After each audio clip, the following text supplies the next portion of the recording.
स्वागत है आप सभी का फिर से एक बार डेस्टिनेशन आईएएस के ऑफिशियल यूट्यूब चैनल के राममान सीरीज में।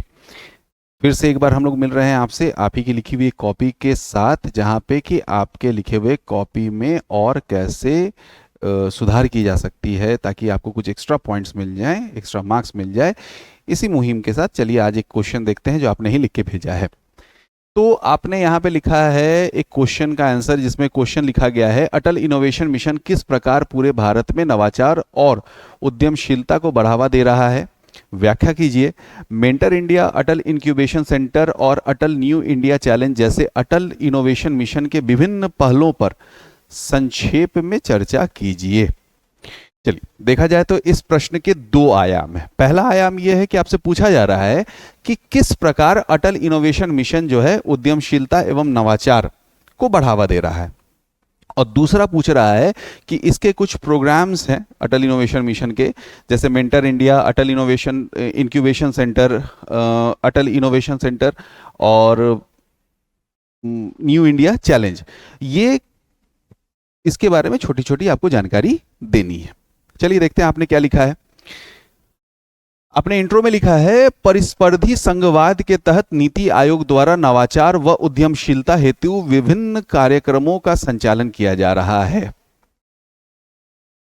तो देखिए यहां पे हालांकि इसमें ये इनकम्प्लीट भी है एक तरीके से, और दूसरी बात क्या है कि इसमें आपने जो परिस्पर्धी संघवाद का जिक्र किया है, क्या सही में अटल इनोवेशन जो मिशन है उसका पारस्परिक संघवाद से कोई विशेष लेना देना है, जो कि नहीं है। दूसरी बात यह है कि ये पॉइंट अधूरा लग रहा है। इस पॉइंट को अगर आप कंप्लीट कर देते तो इस क्वेश्चन का पहला डायमेंशन मोटा मोटी कंप्लीट हो जाता। इसके आगे आप लिख सकते थे कि स्कूलों से लेकर उच्च शिक्षण संस्थान एवं एमएसएमई जैसे विभिन्न स्तरों पर नवाचार एवं उद्यमशीलता के पारिस्थितिक तंत्र की स्थापना को पोषण मिल रहा है या दिया जा रहा है या प्रोत्साहित किया जा रहा है। तो इससे क्या होता है ना कि आपका जो क्वेश्चन का पहला पार्ट है कि अटल इनोवेशन मिशन आखिर किस तरीके से बढ़ावा दे रहा है, तो इसका आंसर यहां पे कंप्लीट हो जाता। चलिए खैर आगे चलते हैं। आप यहां पे क्या लिख रहे हैं, अटल इनोवेशन मिशन के घटक क्या क्या लिखा है आपने। इंक्यूबेशन सेंटर की स्थापना, आईपीआर संरक्षण को बढ़ावा देना, कंपटीशन चैलेंज के तहत उद्यमशीलता को बढ़ावा, स्टार्टअप्स को नीतिगत सहायता देना, अटल जय अनुसंधान, बायोटेक प्राइड, विभिन्न मिशनों की संचालन।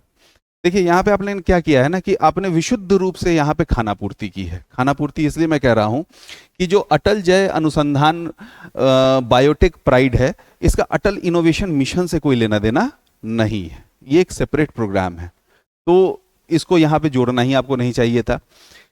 ये बाकी चीजें जो है ना किसी सब प्रोग्राम यानी घटक के ये कंपोनेंट्स हैं, ना कि अटल इनोवेशन मिशन के घटक के रूप में यहाँ पे काम कर रहे हैं। अटल इनोवेशन मिशन के घटक के रूप में सिर्फ आपने एक पॉइंट यहाँ पे जो लिखा है इंक्यूबेशन सेंटर की स्थापना, ये आपने सही लिखी है। इसके अलावा यहाँ पे अटल टिंकरिंग लैब्स के बारे में आप लिख सकते थे, मेंटर इंडिया के बारे में लिख सकते थे, वर्नाकुलर इनोवेशन चैलेंज के बारे में लिख सकते थे, कम्युनिटी इनोवेशन चैलेंज के बारे में लिख सकते थे। ये सब भले इसके घटक के रूप में यहां पे लिखा जा सकता था। चलिए, यानी कि यहां पे भी चीजों को आपने बहुत एप्रोप्रिएट तरीके से नहीं रखा है। आगे देखते हैं। अच्छा चलिए, यहां पे आपने इनके घटकों के बारे में संक्षिप्त जानकारी देनी शुरू कर दी है, यानी कि आप प्रश्न के सेकेंड डायमेंशन पे काम करना शुरू कर दिए हैं। यहाँ पे क्या लिखा है आपने, मेंटर इंडिया के बारे में लिखा है। इसके बारे में आपने लिखा है इसके तहत मेंटरों की नियुक्ति कर कार्यशालाओं के माध्यम से उद्यमियों को प्रशिक्षण दिया जाएगा। हालांकि देखिए आपने सही लिखा है, लेकिन इस पॉइंट को और प्रभावशाली बनाने के लिए कुछ अगर आप पॉइंट यहाँ पे एक लाइन जोड़ के शुरू करते तो ज्यादा अच्छा होता। अगर आपने यहाँ पे लिखा होता कि शिक्षा जगत एवं उद्योग जगत के बीच सामंजस्य एवं साझेदारी को बढ़ावा देने के लिए ये पथ प्रदर्शक कदम है, जिसके माध्यम से या जिसके तहत मेंटरों की नियुक्ति कर कार्यशालाओं के माध्यम से उद्यमियों को प्रशिक्षण दिया जाएगा। तो ये पॉइंट ना सिर्फ आपका कंप्लीट हो जाता बल्कि बहुत एक तरीके से अट्रैक्टिव हो जाता, आपको कुछ एक्स्ट्रा पॉइंट मिल जाते। चलिए, अटल इंक्यूबेशन सेंटर के बारे में आपने कुछ लिखा है, यहाँ पे कुछ लिखा है नए उत्पादों की लॉन्चिंग करना, वित्तीय सहायता प्रदान करना। देखिए, इसमें भी आपने दूसरा पॉइंट पार्शियली सही लिखा है, पहला पॉइंट जो है आपने गड़बड़ लिख दिया है। अटल इंक्यूबेशन सेंटर का जो उद्देश्य है वो है कि जो स्टार्टअप्स हैं उसको मैनेजमेंट में, प्रशिक्षण में, इन सब चीजों में सहायता करके उनको आगे बढ़ाने, ठीक है।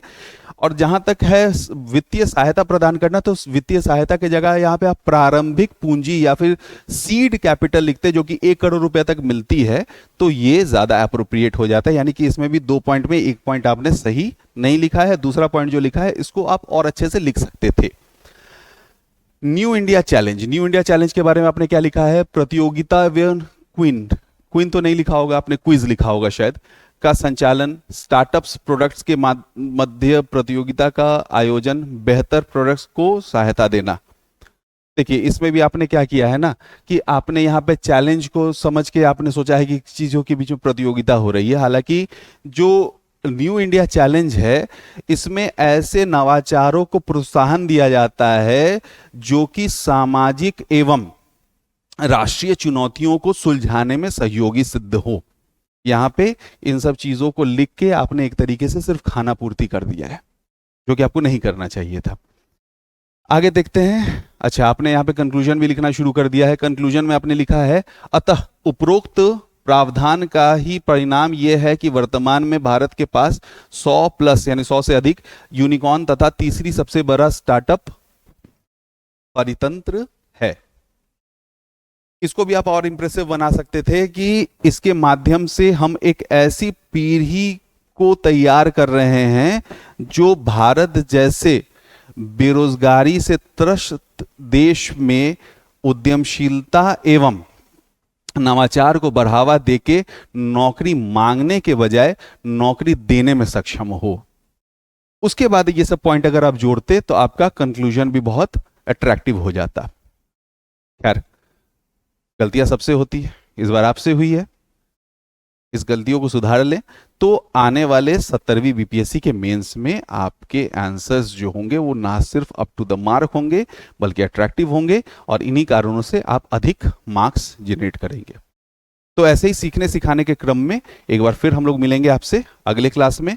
और अब तक आप हमारे साथ बने हुए हैं तो हमारे चैनल को जरूर से सब्सक्राइब करें, और ये वीडियो अगर आपको ज्ञानप्रद लगा हो तो इस वीडियो को लाइक जरूर करें। तब तक के लिए आप सभी को धन्यवाद।